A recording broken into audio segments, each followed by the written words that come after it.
In the mid-1970s, the United States began to embark on its bicentennial celebrations, a 15-month-long series of events commemorating the 200th anniversary of the signing of the country's Declaration of Independence. The waves of state-sanctioned pageantry and patriotic fervour inevitably brought about a backlash in some quarters, visible not least in the work during the period of the director Robert Altman. In 1975, he released Nashville, which opened with a cartoonishly overwrought patriotic anthem designed to poke fun at the historically myopic hyperbole which was soon to envelop the nation, while in bicentennial year itself came Buffalo Bill and the Indians, a film which recast that totemic showman of the American West as a vain, delusional zealot whose roadshow served only to feed his own narcissism and perpetuate convenient myths about white nobility and native savagery.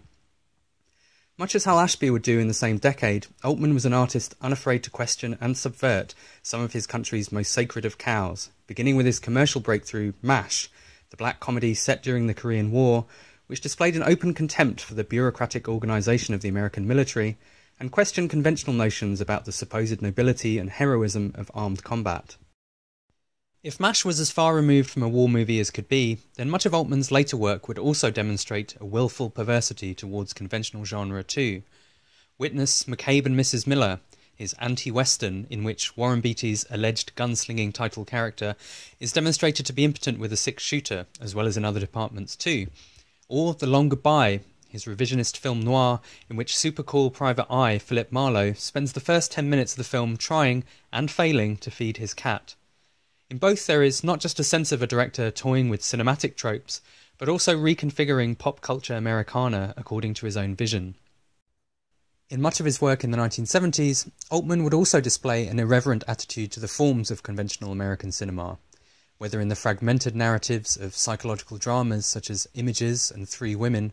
or the dreamlike freeform non-structure of 1970s offbeat Brewster McCloud. These films demonstrated a desire to break free of the shackles of conventional storytelling and attempt to find a new cinematic language of their own. Such a spirit of experimentation extended to technological matters too. In 1974's California Split, Altman had begun to dabble with multi-track recording techniques, using 8 separate microphones to record sound on the set, which could then be varied in the final mix during post-production.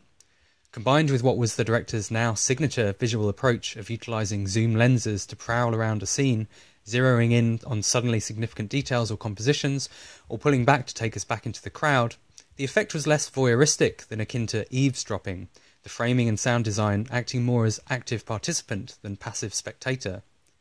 California Split had been a small, two-handed character study, but Altman's following film would represent the extrapolation of this aesthetic approach to a much broader canvas. He had been approached in 1974 by United Artists to adapt a novel entitled The Great Southern Amusement Company, which the company had intended as a star vehicle for the roster of singers held by its new musical arm. Not taken with the idea, but intrigued by the book's setting of Nashville as a potential subject matter, Altman dispatched screenwriter Joan Tewksbury to Music City in order to develop characters and a script. Though little of the dialogue which he returned with was retained by the time of shooting, the material provided at least the basis for the film's kaleidoscopic cast of 24 principal characters, whose intersecting stories we swoop in and out of. Altman had stated that his attraction to Nashville was its similarity to the Hollywood of the 1940s, with its steady stream of fresh-faced hopefuls arriving in town with little more than a bag of possessions and their dreams of stardom. Alongside his later film The Player, the film then stands as an indictment against the nation's pop culture producing machine, here churning out inane lowbrow entertainments to placate a country still traumatised by the Kennedy assassinations, Watergate and the war in Vietnam. Just as in Buffalo Bill and the Indians, in which the Wild West Roadshow functioned as a politically expedient ideological construct, here the mainstream recording industry is seen as just as guilty of propagating an idealised image of America not tallying with reality's complexities. Such an arch attitude towards the subject matter is, however, tempered by some of the songs, which were written and performed by the actors themselves, while some, such as those of Haven Hamilton, are more explicitly in the realm of parody, poking fun at the trite, cliched countrypolitan sound which had emerged from the city over the past decade. Others, such as those of Barbara Jean and Tom Frank, carry an undoubted sincerity and emotional immediacy.